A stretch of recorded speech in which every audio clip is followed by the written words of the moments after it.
His Royal Highness the Crown Prince and Prime Minister Prince Salman bin Hamad Al Khalifa chaired the weekly cabinet meeting at Ghudaybiya Palace. The cabinet highlighted the outcomes of the meeting held by His Majesty King Hamad bin Isa Al Khalifa and the custodian of the two holy mosques, King Salman bin Abdulaziz Al Saud. The cabinet lauded the meetings for strengthening the everlasting relations of cooperation and coordination between both countries. The cabinet also highlighted the meeting held between His Majesty the King and the Crown Prince, Deputy Prime Minister and Minister of Defense of Saudi Arabia, His Royal Highness Prince Mohammed bin Salman bin Abdulaziz Al Saud. In this regard, the cabinet noted Saudi Arabia's pivotal role in consolidating regional security, stability and peace. The cabinet noted that the mediation led by His Royal Highness Prince Mohammed bin Salman is a leading diplomatic and humanitarian initiative to settle regional and international disputes by diplomatic means and support regional and global peace and stability. In this regard, the cabinet noted the success of the Saudi mediation in releasing 10 prisoners as part of the prisoner exchange process between Russia and Ukraine. The cabinet then commended Team Bahrain's efforts to implement the economic recovery plan and noted its positive contributions to the kingdom's economic growth. The cabinet thanked those who contributed to the kingdom's economic success and urged them to continue development efforts with the same determination. The cabinet then discussed a memorandum submitted by the Minister of Finance and National Economy on Bahrain's quarterly economic report for the second quarter of 2022.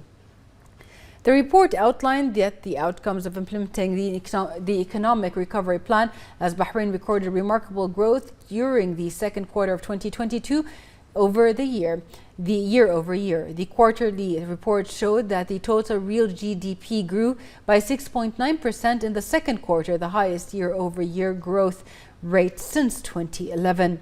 While the non-oil sector grew by 9%, the report also revealed positive economic growth driven by the strong performance of the non-oil sector thanks to the economic recovery plan.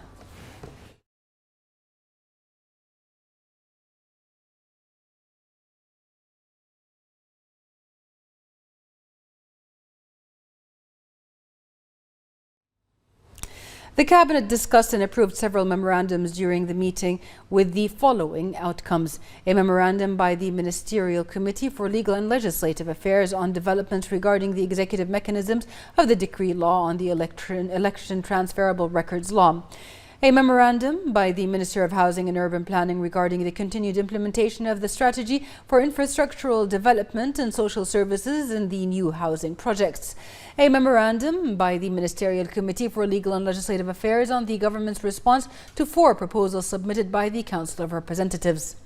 The cabinet then reviewed a memorandum by the Ministerial Committee for Legal and Legislative Affairs regarding the unified framework of cooperation between the Ministry of Electricity and Water Affairs and the government agencies on technical support in the fields of renewable energy and energy efficiency.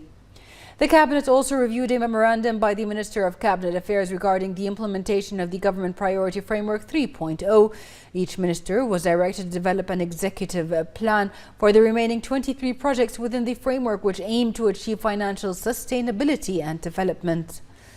The cabinet then took note of ministerial reports regarding foreign participation of the ministers and the visits of foreign delegations to the Kingdom of Bahrain in October 2022, as well as the first Bahrain International Medical Conference for AIDS and participation in the 52nd session of the Arab Information Ministers Council held in Egypt.